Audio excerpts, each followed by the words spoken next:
get a different way going for Instagram so that they can see the other person that joins as well. We will be having a lovely mom who's in our program joining us in just a few minutes. And I just wanted to go over a few questions that I've been having, a lot of the same questions. And that is if it's appropriate for spicy kids. And it is appropriate for spicy kids, the pairing program.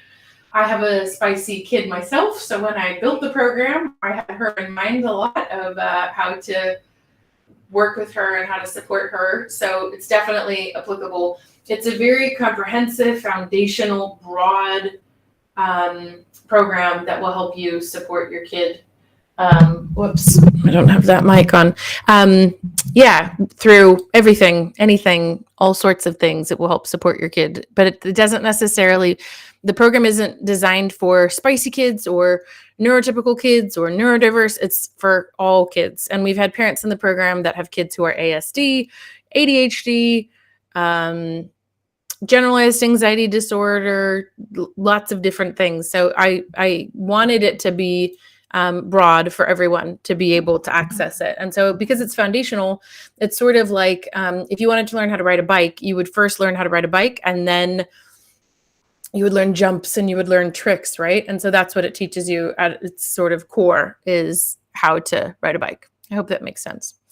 The other thing I wanted to tell you was that we have a bunch of bonuses that are coming on this intake that we've not had before.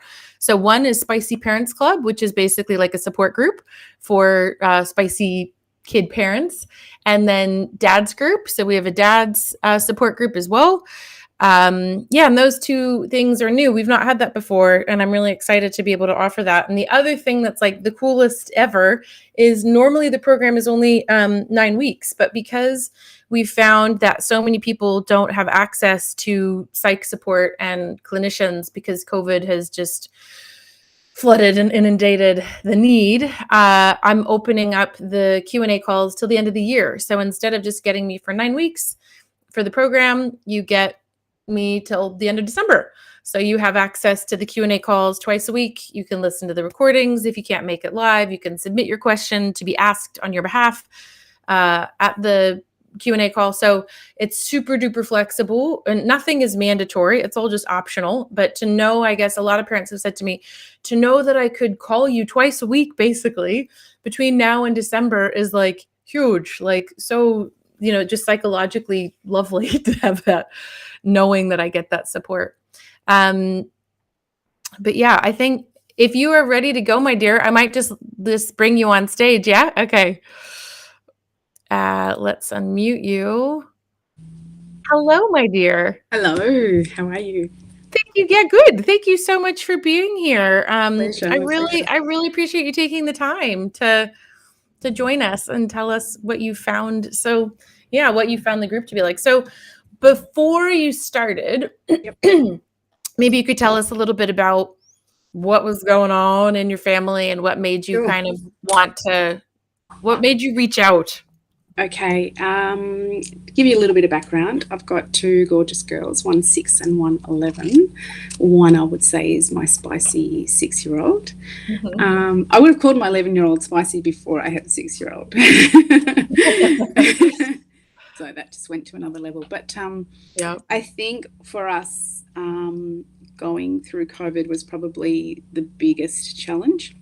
It probably brought a lot of things that were underlying to the surface.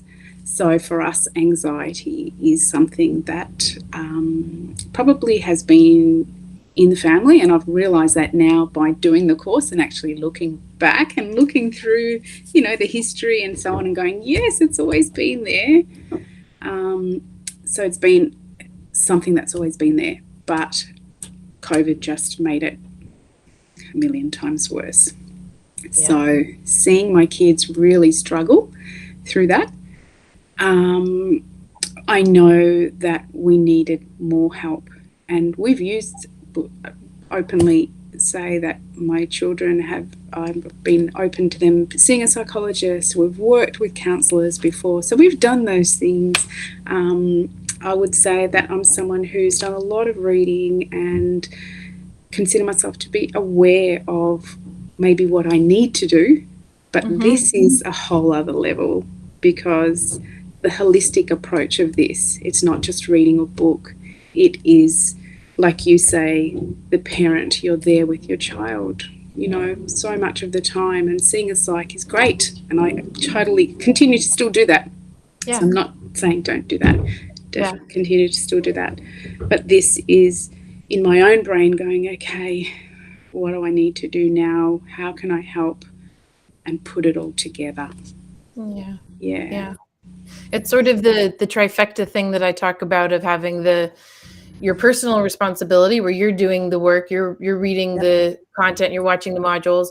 Then you have the professional guidance where you get to touch base with me, but then you have the community bit and having that support. And I think of having other parents around, or like really with anything, I think in life, when you know you're not the only one, you know you're not alone, when someone comes up to you and goes, oh my gosh, me too, it just like, it makes the struggle so much better to have, like, and just more doable, I think, when you know that there's other people in the same boat. 100%. We all want to feel connected, don't we? That's our basic need. And I think that is part of it, that, you know, having something and connecting in some way, going, I get it, I understand, I see you, is massive. And for us to be able to do that for our kids and to be able to say, it's okay, you know, that whole thing about the brain and knowing that, you know, like for me specifically, the anxiety part for my kids, knowing that they can externalize it, and it's not you, it's your brain, it's massive. So, you know, yeah, absolutely, that it's huge. Yeah. Do you think that, like before you did the program, because it sounds like what you're saying is you've tried other stuff. Like this wasn't your first rodeo. Like you've tried other stuff, you've tried books, you've tried other things. Is that what you think was the difference, was having that kind of the 3-part like whole picture of having the support from the content, having professional support in me, and then also having the community? Like, do you think that's what made it different this time for you in terms of actually being able to implement? Yeah, you just saying that made me picture join the dots. You know, when you've got a join the dot picture and you're going, okay, I know I need to go from that to that to that, but it's not complete and you haven't got the full picture. And what you gave me was the opportunity to put it all together. And it's fine to have those pieces, but it's when you bring it together. And also, I must say, I felt like you empowered me to be able to be that beacon and that lighthouse, and sort of go, make the call when things are not quite right and people are not doing it, or external factors, for example, teachers are asking too much of your kids and all that sort of thing, to be able to sort of go, no, this is as much as they can do. And this is it. And that was big for me, because I'm a reformed people pleaser. Not reformed yet, working on it. But that was a really big deal, to be able to say, when I see my child really not coping, and being able to say, wait a minute, no, this is not it. You know, this is as much as they can do, and that's okay. So yeah, it's like joining all the dots, and that multifaceted, and just having it, I suppose, from seeing it from every angle. Massive difference. Massive difference. Yep. And I think the things that I've seen, even excuse me, what I've noticed with you saying, like some of the stuff in the Facebook group that I'm sort of observing with you, is that confidence. Like I see that more in you, that I can see that you feel more confident in your parenting. You feel more confident, like to push back to teachers and go, that's not okay. This isn't happening. Like, what else do you think has changed for you? What do you feel like is, like, what does this mean for your family? What's changed, do you think, after doing the program? Oh, the big one is control. Oh, really? Cool. Yeah. I think just letting things slide a lot more, going, doesn't really matter. You know, I've always said choose your battles, but I think this is, you know, on a different sort of level. I remember the very first call we listened in, and, you know, you're saying, oh, you know, if they don't want to brush their teeth, then I'm like, what do you mean if they don't want to brush their teeth? I'm like, you know, but now it's like, oh, okay, you sure? You know, can we give it a quick go? Let's do 30 seconds instead of a 2-minute timer. And just being more flexible. And it's, you know, trying to work with as much as they can do, making it, I suppose, trying to make it as possible for them to win. Yeah. To get as many wins in their belts and try to say yes as much as possible. And that whole thing of as much choice, I think our mornings are crazy when I'm saying to the little one, okay, would you like toast or do you want pancakes? Do you want this or do you want that? I think it's like 10 times by the end of we've had breakfast, but you don't, it just becomes habit then. It's initially, it's a effort and you feel crazy, but once you've started to put those steps in, it just becomes second nature, and then that becomes your blueprint, doesn't it? Not what you had. So that's been really interesting. Yeah. And then do you think that change in control by you being less controlling, more flexible, has that then led to being more connected and like your relationship is just better? You like them more, they like you more? Like, what have you noticed is the impact of that then? Yeah, I think definitely the connection that's the really big one. The connection definitely feels a lot better. But in saying that too, I mean, look, it's never perfect, is it? You know, my 6-year-old said to me just last night when I told her she had to turn the screen off, she's such a mean mum. And it's like, I'll take that. That's okay. I know you love me, darling. And then, you know, like 5 minutes later, she'll come up and say, oh, I'm sorry I said that or thing. And that's really big too. And, you know, I have been really honest with them and told them we're trying to do things differently and, you know, we're doing this or that. And we had the, you know, a chart up on the fridge for a while where they were rating us and giving us stars and so on, and if we were doing good. And I found that their language has changed in the process, which is really interesting. Yeah. And what have you noticed? What are they saying differently? They say things like, you know, I try to do the affirmations, you know, that you've mentioned, so many a day and you are this. And one tip is I write on my daughter's banana every day. I write a note, you are awesome, or you are this, or whatever. Try to get a couple in. So, and they have started coming back and saying, oh, you're the best mum ever. And you are, you know, if I say, oh, you're so this, they'll turn around and do the same to you. So they're mirroring just like we are. And then if they ever see me at a time where I'm struggling, you know, having an off day, and they say, oh, Mum, do you need to go have a bit of a rest? You know, do you need a bit of this or do you need a bit of that? So that's lovely to see too. That's massive. Yeah, that's massive. I think it sounds like the overall feeling in your house is just calmer, nicer, happier. Like if we were to have, you know, surveyed the kids before, they would have, you know, rated it at whatever number, but then it's like your ratings have gone up, it sounds like, in the kids' eyes. They just seem to be, it's like the pressure's taken off a bit, you know. We're all sort of in a bit of a pressure cooker, and it's like the pressure's just come off a little bit, and they're just starting to explore, and they will push those boundaries as well. It's natural, kids will do that, so expecting that.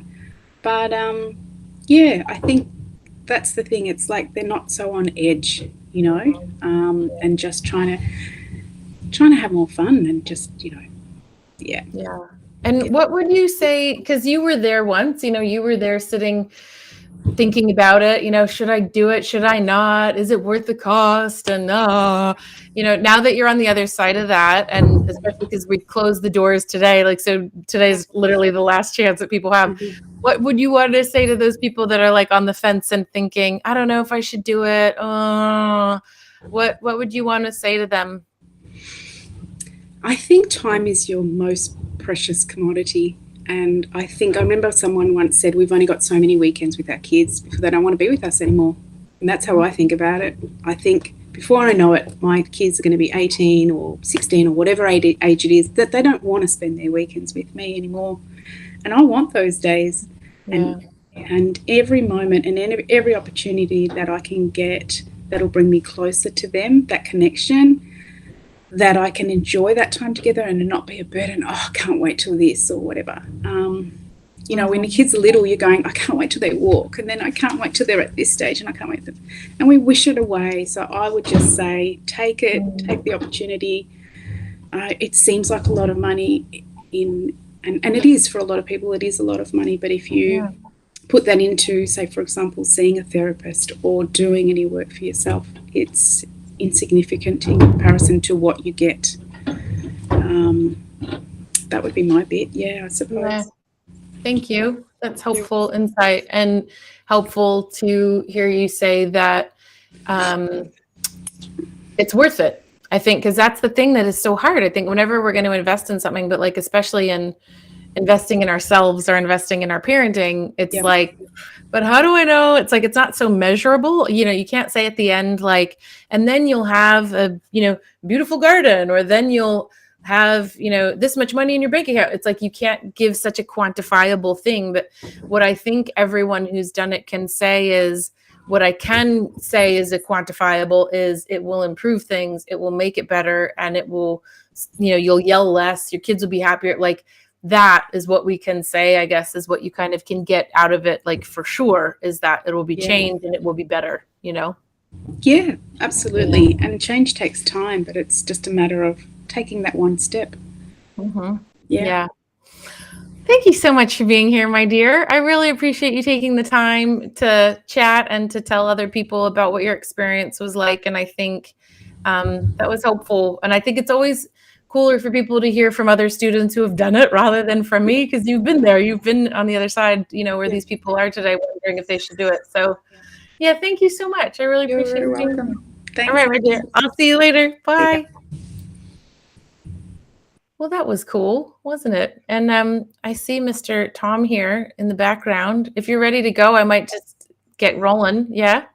Cool. All right. I will bring you up into my screen. I hope this is working for those of y'all on Instagram, because I have my phone like set up here on like boxes of stuff to like just show the screen so people can see who I'm talking to, because I just think otherwise it's just boring on Instagram. You're just staring at my face. Anyway, how are you, dude? Yeah, good. I saw the live. It's working well. It looks good on okay, Instagram. Cool. So Tom is a friend and colleague of mine, a fellow clinician, and Tom specializes in, I guess, all sorts of things. But would you say, is anxiety one of your favorite jams? Is that one of your favorite places to hang out? Yeah, I certainly started there, and then it kind of dived into a deeper ocean. I love creative people that can't figure out society. I just love people like that. The weirder, the better. It's so cool. I love weirdness. In case you can't tell, I'm weird. Yeah. But anything like that, like struggling to find meaning, sense of purpose, and I think anxiety can certainly be a symptom of that kind of deeper pain. So yeah. Yep. Agreed.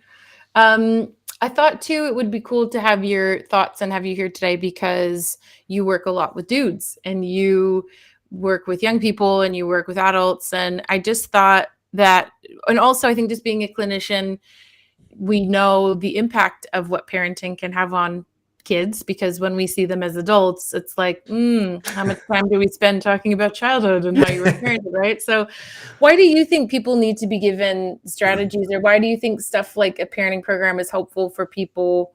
Like, shouldn't it be something they know how to do? Why do you think it's helpful for parents to get sort of support with this stuff? Yeah, well, I mean, it's, I try to take a very kind of simplified, practical look on this thing. And, it's necessary for me to ask a plumber how to change a tap, when I have a broken tap, and for whatever reason, that's okay in society, because I'm not a plumber. Why would I possibly know that?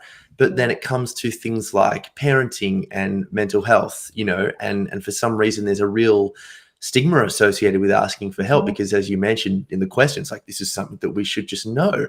But people study the mind and should know the mind better than people who don't study the mind. And, you know, I was speaking to a client who actually was a plumber, who I got this analogy from, and I was trying to say this to him. I was like, all right, mate, just tell me the easiest thing to do.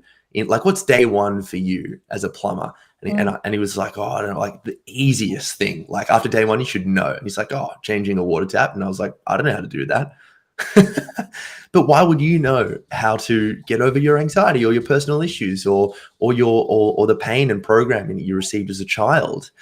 Yeah. Like, why do we expect to know these things? It creates so much more shame, which is such a, as we both know, an even more difficult barrier to get through before we can even begin therapy, you know? So let's just remove all of that, you know, in the beginning, so we can start to actually work through and find some solutions. Yeah. I think I totally agree with you. It is so ridiculous, the pressure that so many parents put on themselves when I first meet them, that they're like, I should know this. This is so obvious. And I'm like, on what planet, man? Like, why would you know how to change a tap? Why would you know how to bake bread? Why would you know how to fix shoes? Like, all of these professions that we're comfortable outsourcing. Like, when you need a root canal, you don't go in the bathroom and are like, I can sort this out myself. Like, Got it. yeah, got it. All my dentistry skills. It's like, no, dude.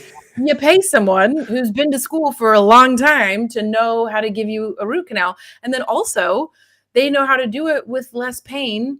Then, like, sure, you might be able to wing it and figure it out yourself. But, like, if you pay a professional to help guide you through it, it's a lot less painful. And that's the thing with parenting that I often feel is like, why do you think you should know how to do this? Like, that's such an unfair expectation to have on yourself. And also, your guidance, like, you're judging this only from your own parents. And our parents weren't professionals. So it's like, why would we want to do that? You know? Oh, it's so true. It's so true. It's, you're exactly right. I really love that point as well, because, you know, we have our own perspectives. But if we just take them as reality, we'll never be able to see the potential damage that we got from that. And also the wonderful things associated with our childhood, you know, because obviously childhood isn't just a terrible thing for most of us, hopefully. But the more we can gain other perspectives, and a professional is someone who's heard thousands of perspectives, in addition to reading the literature about what actually works from an objective standpoint. If we can take all of that, if it just comes from asking for help, God, would we just, because then we can move on and thrive. Like, let's do that. Get one life. Yeah, totally. And that's the thing, I guess, that makes me feel so passionate about teaching this stuff is, I think a lot of times parents will say to me, like, my situation's unique or my kid is unique. And, like, of course, every kid is unique. But like everything, there's a bit of a science to it. There's a bit of a method. You know, like, I remember when I was pregnant going to the obstetrician for checkups and stuff and being baffled that, like, she knew exactly what the measurements should be of my belly. She knew exactly what the measurements should be of the baby. And I was just sort of feeling like, but I'm unique, you know? And she was like, no, but at week 3, at week 10, at week 15, this is how you're tracking.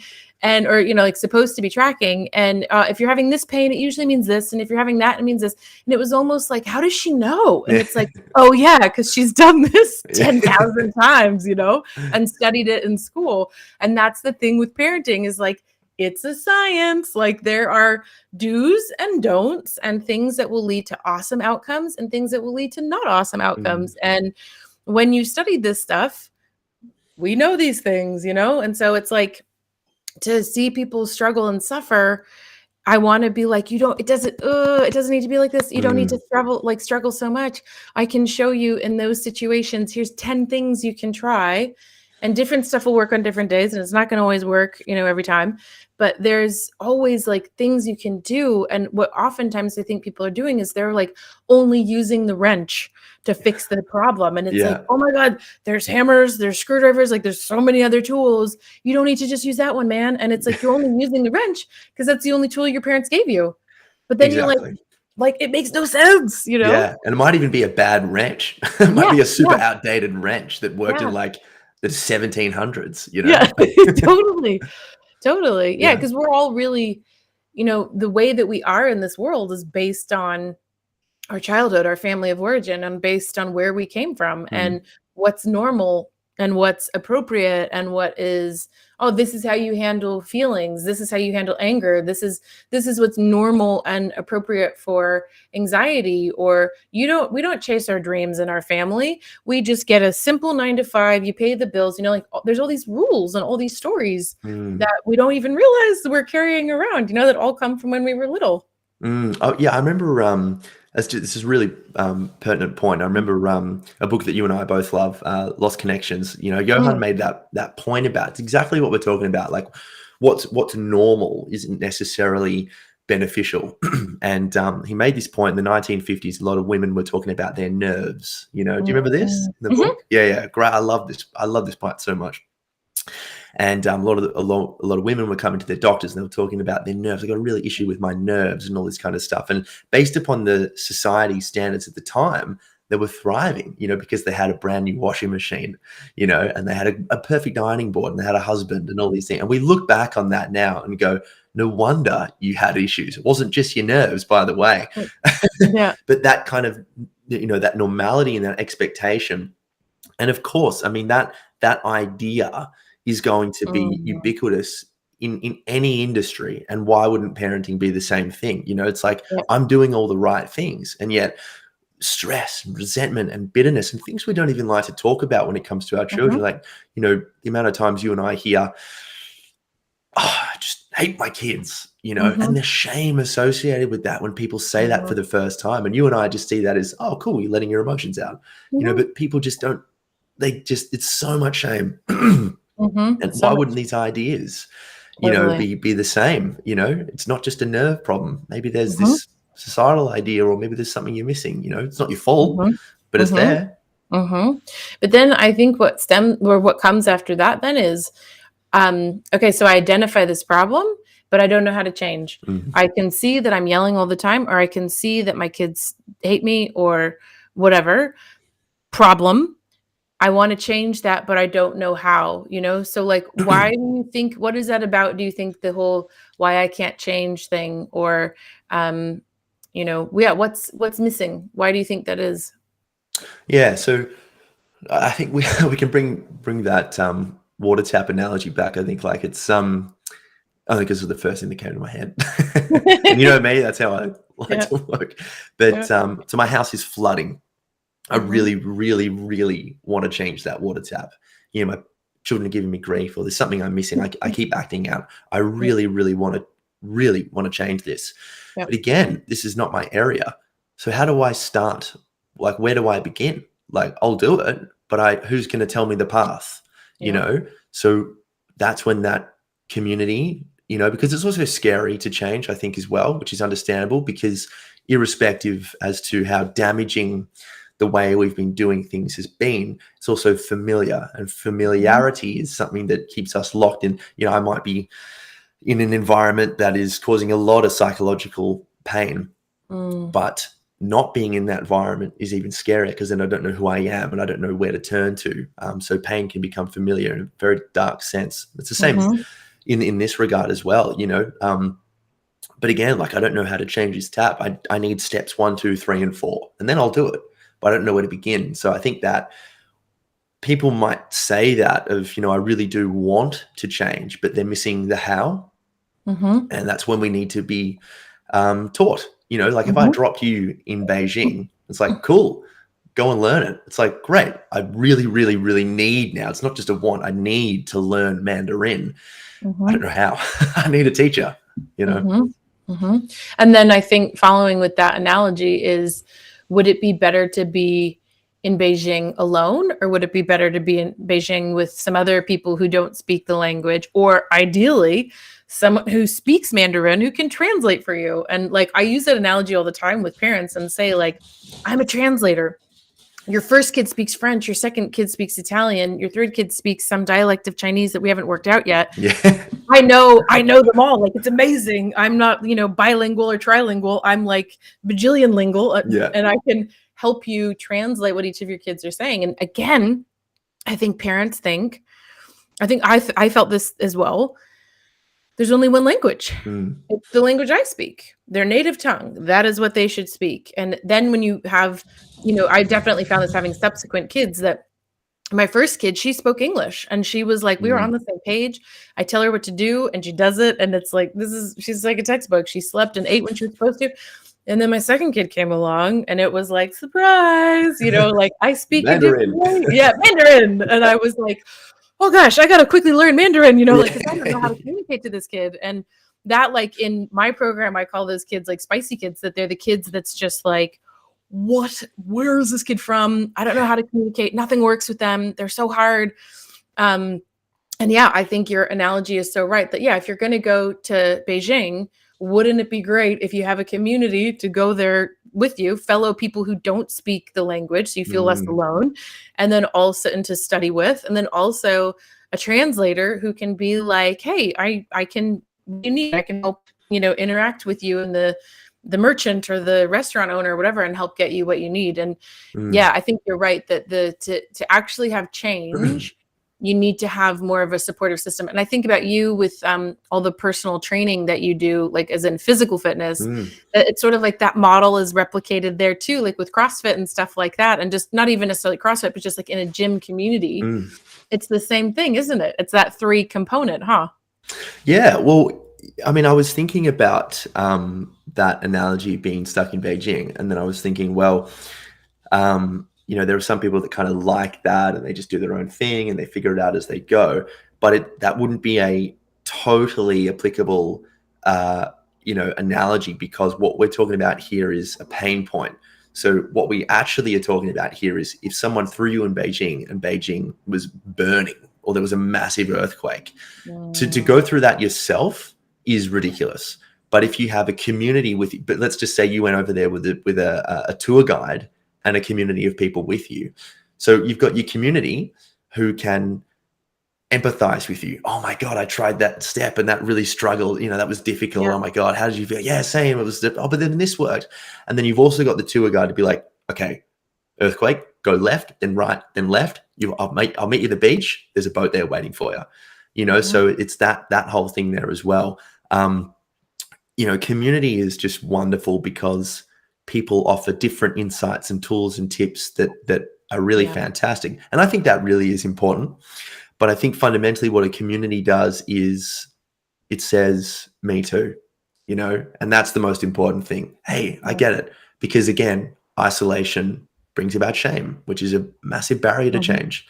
And then when you feel safe and supported, then you got the tour guide who's saying, oh, you don't even need to say whatever it is, just say this and people will understand what you're saying. If it was Mandarin, or when it comes to spicy kids, it's like, this is the same. It's just, I've studied this stuff, so change is hard for sure. We're not saying it's not, but it can be a lot easier if you have these pieces of the puzzle. Yeah. I love that pickup point of like, but we're not actually just holidaying in Beijing when it comes to parenting. It is a bit like the whole town is on fire and there's, been an earthquake or whatever, because I think a lot of the parents that come to me are in a really desperate place. Either their kids are self-harming or their kids are not attending school, or they're, bashing a sibling, or they're so anxious they can't do stuff. And I often feel with parents, like when they are sort of like in crisis and they kind of come to me like, Heidi, I need your help quickly. It's like, this is actually the quickest way. A lot of parents will think, well, I'll work with you one-on-one.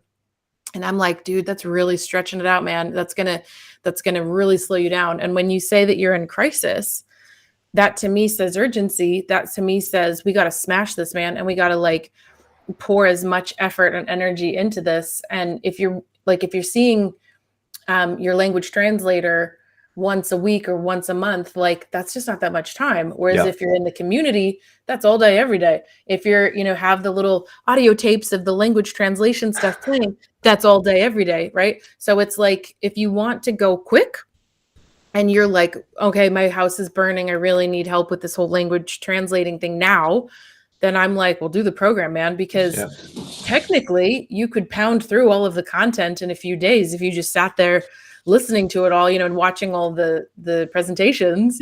you could pound through it in like a week, really, if you were really ambitious and had a very expansive brain that could take it all in. Yeah. But then you also have twice a week that you can talk to me on the Q&A calls, be in the Facebook group. Like there's so much more like holding that just expedites it. Again, it goes like this language thing. We're really going with this analogy. It's like the learning a language thing though, of like once a week classes versus moving there.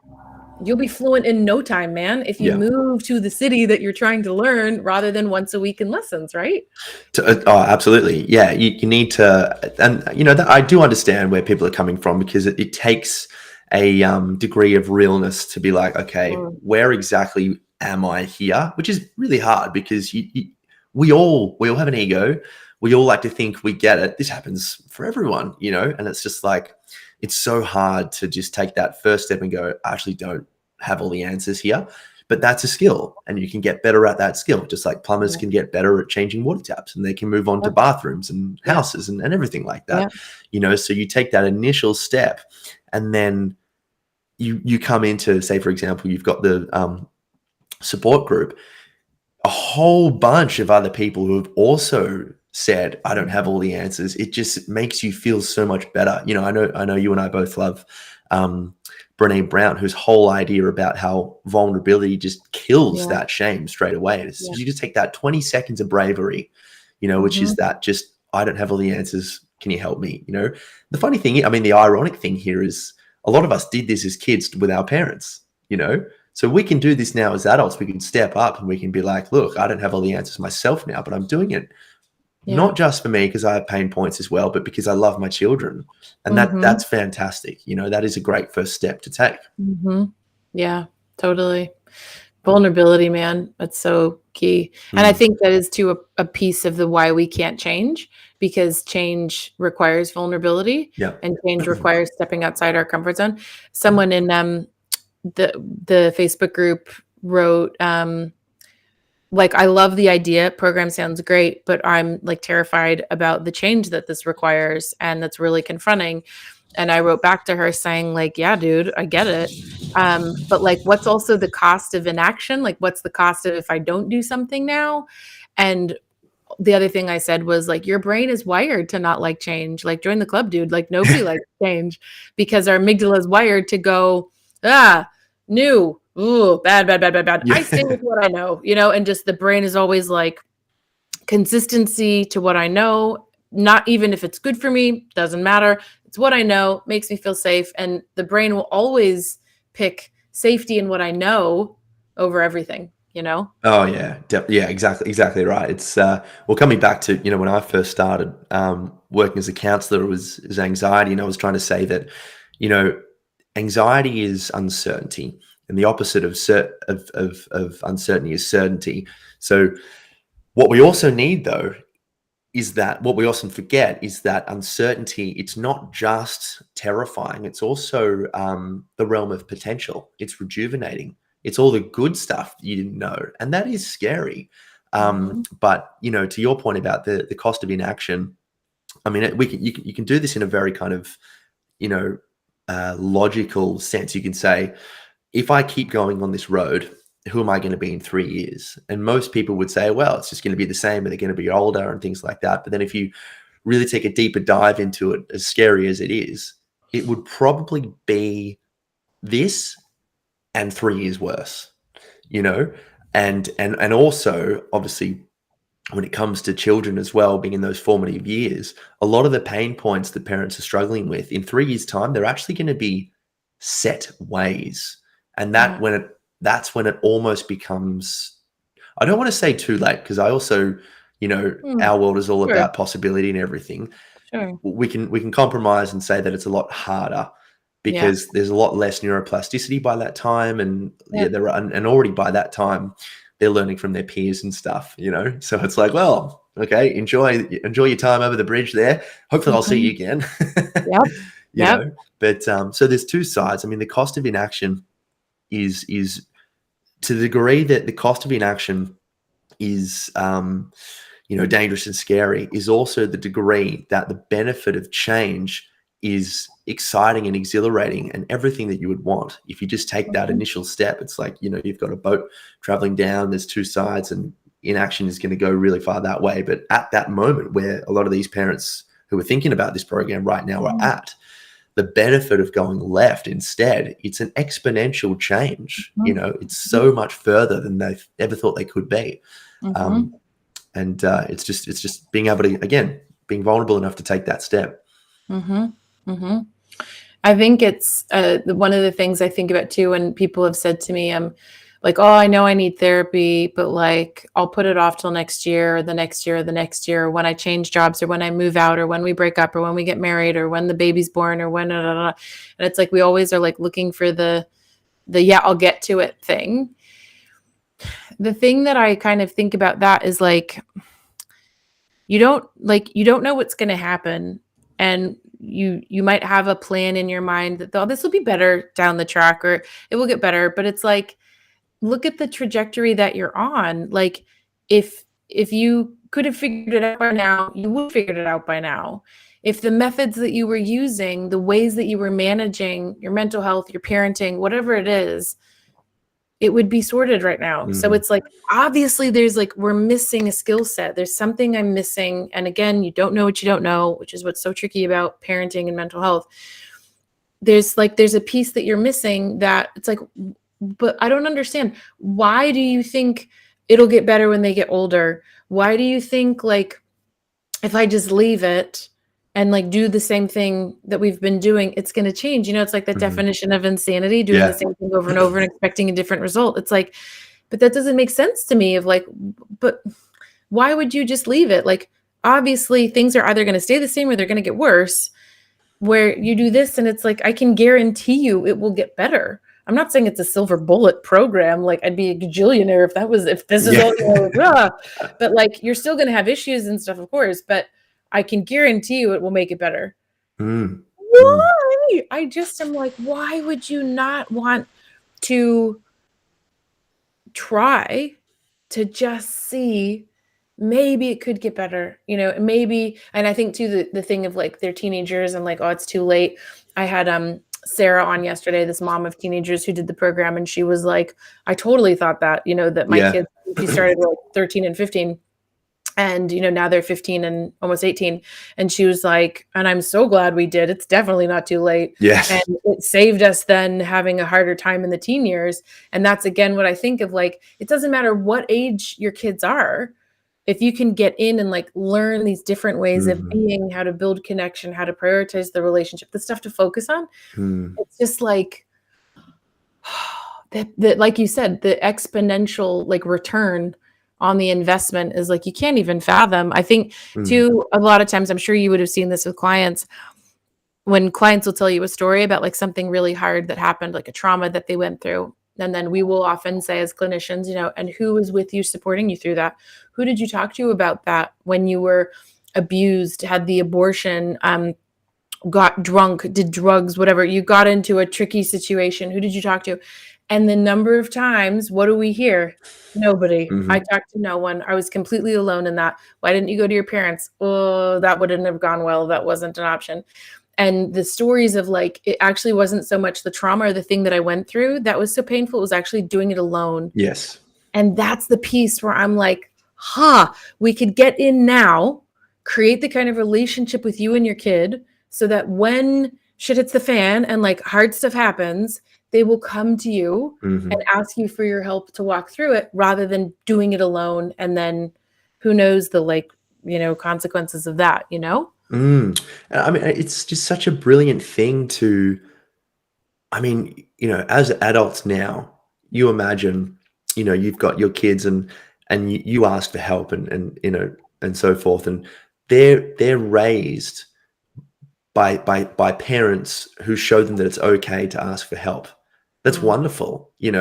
A parent who sits down with their child and says, you know what, I don't know the answers, but I love you so much, and I'm asking help, and it's really working. Look at us, we're chatting. You're eating spinach. What the hell? I wasn't eating spinach at your age, but like it's this kind of this obviously there is a parental child dynamic that has to ensue, but you've also got this beautiful friendship that maintains that kind of trust. Wow, he's asking, he's asking for help. She's asking for help. It's incredible.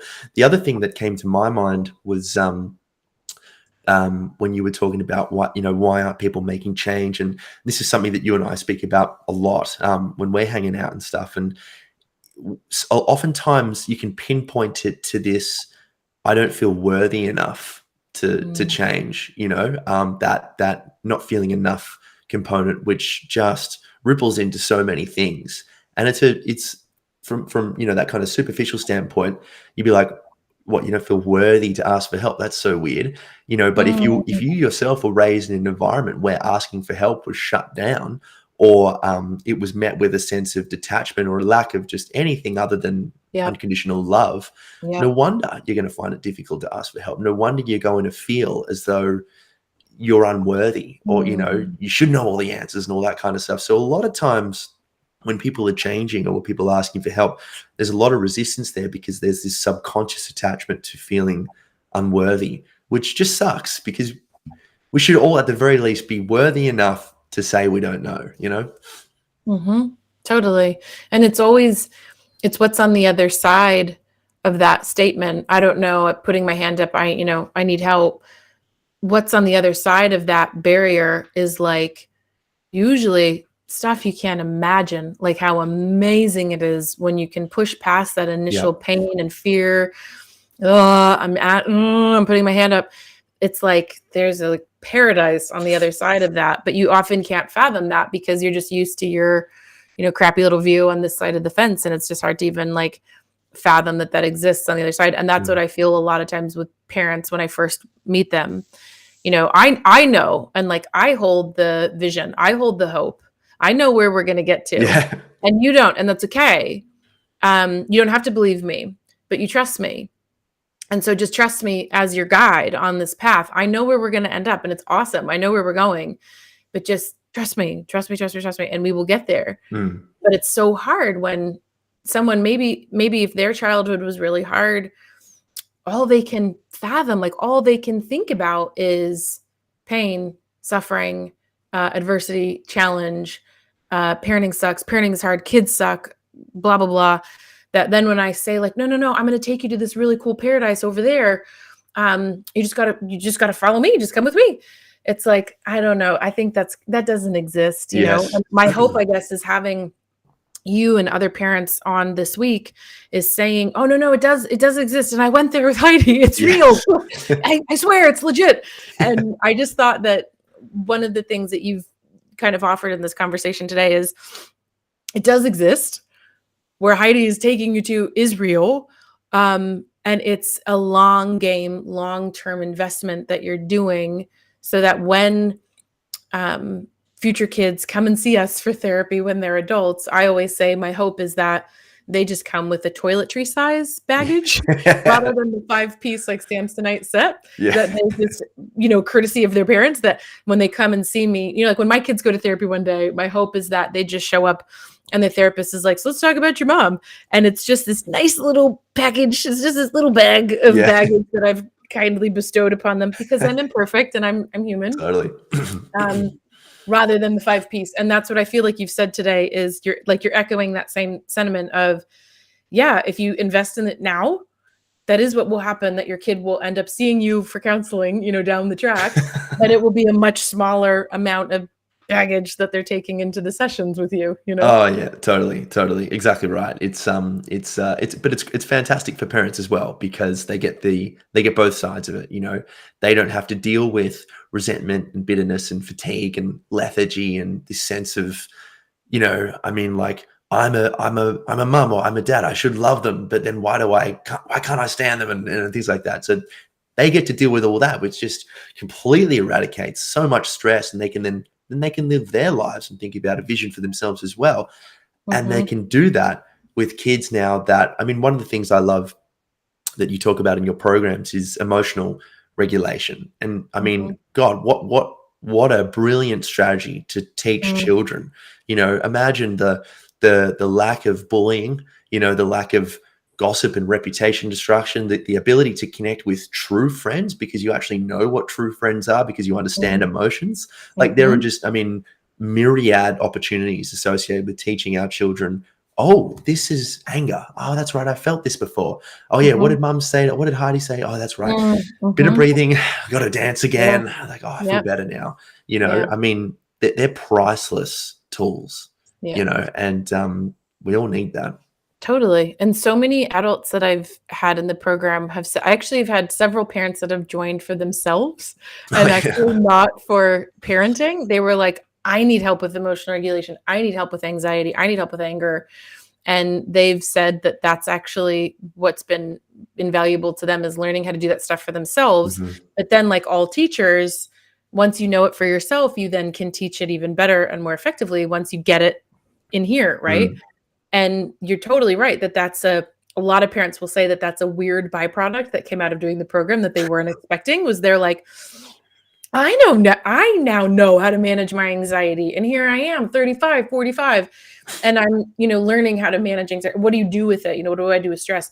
And now I get it. And now I can teach it to my kids. And I'm like, exactly. That's the point. Like, and can you imagine if all of us were taught about our amygdala and, how to regulate ourselves and how to manage anger and how to manage anxiety? Can you imagine if we had been taught that when we were 5, 7, 10? It's like, oh my gosh, the amount of like just drama that we all could have saved ourselves if we had been taught that stuff when we were little, Yeah. Well, that's the core of anything that's bad in the world. I don't want to make like a massive statement like that, but I mean, the ability to regulate our emotions, stems from personal to interpersonal, all the way up to the world of politics, crazy wars.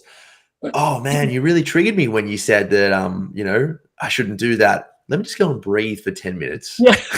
I'm not going to press that red button. I'm just going to breathe for 10 minutes. Totally, dude. Totally. Yeah, it's there's a lot that it's kind of the gift that keeps on giving when you learn these skills and you learn these tools. But thank you for being here, dude. Thank you for taking the time and sharing your thoughts. I appreciate you and appreciate your time and attention. Always a pleasure, my friend. Yeah, thanks, dude. And I think we'll leave it there, and I'll let you go and get on to whatever fabulous things you're doing now with the beagles, with the dogs. I know. I heard them a minute ago in the background. I know. Oh, yeah, I know. Just doing the zoomies up and down the hallway. The tap dancing. Yeah, exactly. It might be a few broken water taps. I'll have to have a look. Oh, well, thanks, dude. I'll talk to you soon, I'm sure. Yeah, beautiful. Cool. Thanks, See you, Heidi. Yeah. Oh, that was nice to hear from Tom. So yeah, I will leave y'all with this final little slide here. If you want to find out more, HeidiLinks.com/TPT. If you want to join, it is currently 1 p.m. in Melbourne right now. And so it ends at midnight our time tonight. So that is a few hours away. Any questions, please DM me. I've had lots of cool conversations with people, just answering their questions. And if it's appropriate for them, people asking, this is the age, or this is the, the situation with my kid, or step parents or grandparents or whatever, what are our options? So yeah, there's lots of options, and I'm just excited to help everyone I can. So yeah, don't want you to miss out, because we don't have any other dates for the program this year. And also what's cool is if you get in now, we get to hang out for the rest of the year rather than just 9 weeks, which is what it normally is. So yeah. Anyway, thanks so much, guys, for joining me today. And I will be on tonight, my time, Melbourne time, which is like 7 hours from now at 8 p.m., just doing Q&A live if you have any questions about the program or anything else you wanted to know.